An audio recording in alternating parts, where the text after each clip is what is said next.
Okay, so why do we make music? Who are you? And who am I? And why are you actually watching this? Let's find out.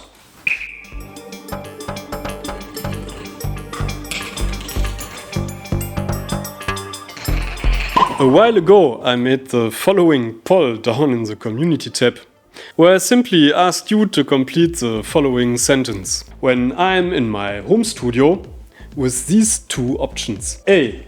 I produce finished tracks for my audience. And B. I want to relax just by making some noise and turning knobs. Why?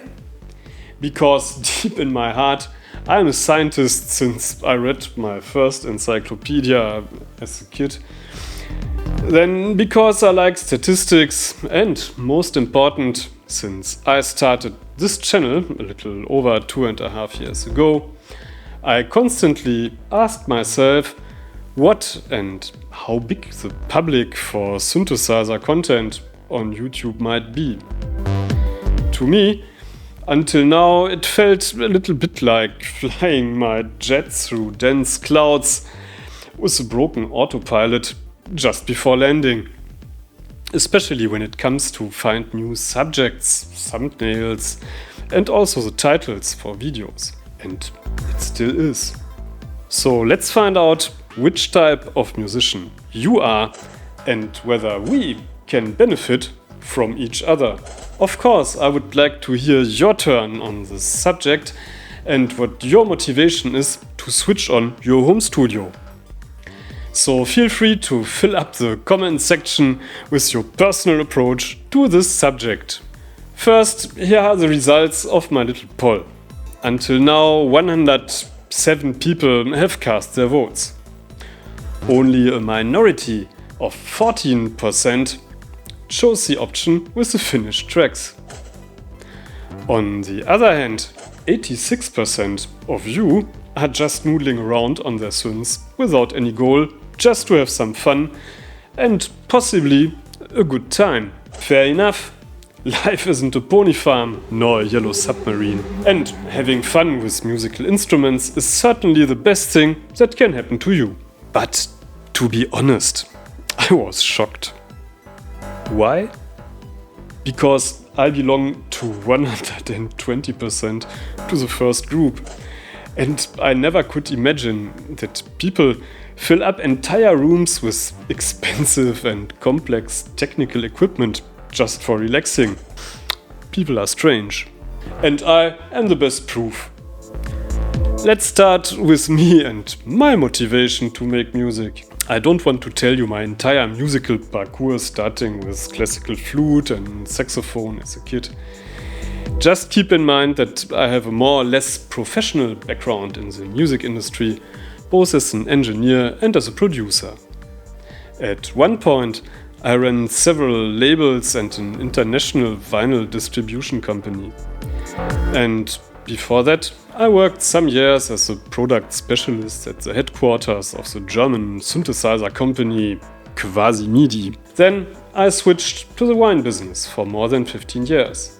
And during this time, it was super important for me to gain as many professional qualifications and titles as possible. Here in Germany, I can tell you that's important if you want to be taken seriously as an expert. And to be able to demand higher fees, of course. So I made my way up to the second most complicated tasting exam in the wine world. I was just about to enroll at the Institute of Masters of Wine in London to get to the very top. So during this period, no time for music making at all. But I really enjoyed listening to classical music and jazz while transiting. Yeah, and then a stupid accident forced me to drop everything and to stay at home permanently. And finally, after some years fighting boredom and depression, and after countless sessions with a psychotherapist, he advised me to buy a synthesizer and to start to make music again. So here I am, and I can tell you, his life is much easier now. To be honest, at first I did exactly the same as the majority of the 86%. I bought a Moog from a friend who has a synth shop and enjoyed noodling around on it for hours in my living room here on the sofa. Those buzzing frequencies and the warm enveloping basses simply made me happy. And I discovered an interesting phenomenon that motivated me to go further this way. Since the prescription of some really heavy drugs due to my health condition, I suffer from tinnitus. It's a constant beep around 7K, and I was told that it has a signal-to-noise ratio of approximately 70 dB. That's quite annoying, I can tell you, and unfortunately it did not go away after stopping the meds. In everyday life, this is really so distracting that I find it difficult to follow conversations with several people. It really stresses me out. And I even got hearing aids that try to mask the beep with a white noise. That's technology. As otherwise my hearing is quite good for my age, I found this extremely disturbing and I never use them, so after all, I'm not my own grandpa. And besides that, I'm already dependent on crutches and a wheelchair. That's largely enough for now. But when I play on my synths and I turn my attention towards the sound, the tinnitus completely disappears. And there, especially those analog vintage style instruments are fantastic because of their rich and complex frequency spectrum that literally swallow this terrible persistent ear noise. Unfortunately, my health insurance does not cover studio gear.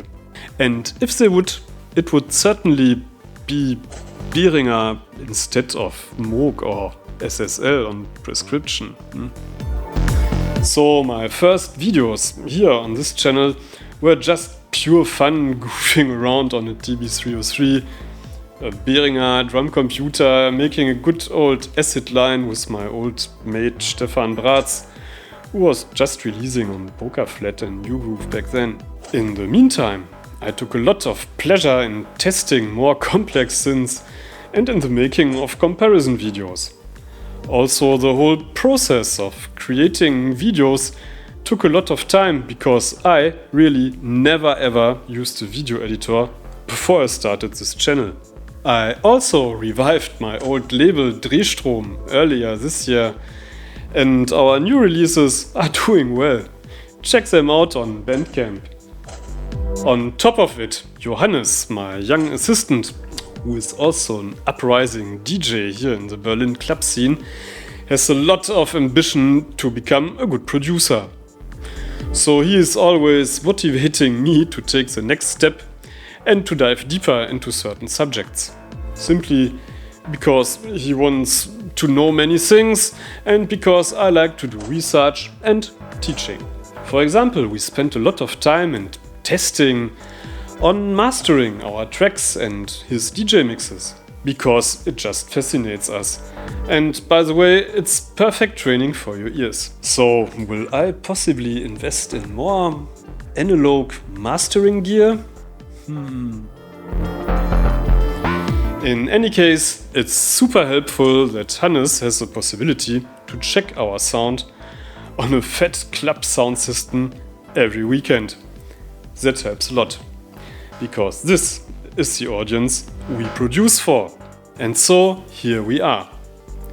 This was my parkour from the 86% majority to the 14% minority. And as I know me, I'm on the way to make a business out of it. Please show me something that will stop me. Today we can switch the studio on and produce a solid track in any electronic style we like within an afternoon. I am super fast in developing and finding the right sounds and effects, and of course in mixing down the tracks, while Hannes, being a DJ, has acquired great skills in arrangement, which is clearly not my preferred task during production. So by now it's a perfect match, and I hope that he will get famous soon and stop being broke quickly.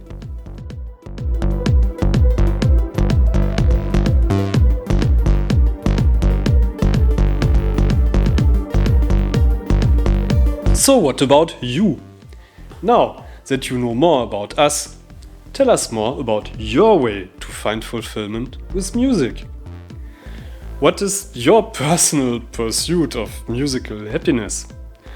What are the most precious moments you share with your instruments? What is your best way to relax while making music? And does making music spark your creativity in other domains like art or gardening, or simply while finding new ways to get your job done? Just leave a comment. Could it also be interesting for you to know more about how I cope with tinnitus as a musician? I have the strange feeling that this is a subject that nobody likes to talk about in our scene. So I'm curious to hear about you, and I will take my time and carefully read all your comments. And this, of course, leads to the question, what the nerdy subjects you would like to see on a channel like this are. Is it interesting for you to watch me just jamming around on a synth without talking and any further context? Would you like to see more one synth demo tracks and how we produce them? Are you maybe interested in special production techniques like sidechains, send effects, limiters, compressors, and other nerdy pro audio stuff we daily use? Or maybe I could tell you something about the little MIDI things that everybody heard of, like Multiclock, controllers, or local off. You know, the stuff that still after 40 years nobody really understands.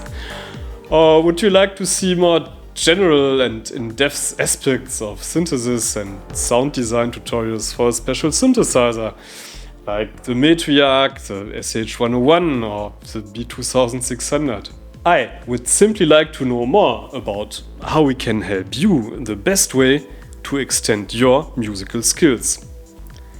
And do you prefer previews of cheaper synths like the Behringers? Or do you also enjoy it when we feature expensive stuff like the Nina or the Black Corporations? The views clearly say Behringer. So you see, I tried to use you as a kind of air traffic controllers to help us to find the right way to the runway through those dense YouTube algorithm clouds. To speak with Mentor Pilot, one of my favorite channels to watch, to relax, by the way. Yeah, this was your captain speaking. And before landing, stop smoking, fasten your seatbelts, write your comment, and leave us a like. I wish you a pleasant flight. See you in the next one. Thanks for your attention. Peace and Dankeschön. Und Cut.